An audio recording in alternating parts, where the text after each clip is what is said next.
悲しみの向こう、片柳宏。5月19日。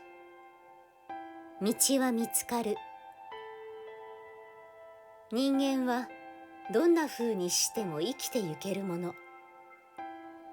もうどうにもならないと思ったなら、それは自分が自分をこうでなければならないという思い込みの中に閉じ込めてしまっただけ。思い込みの壁を壊せば、道はいくらでも見つかるでしょう。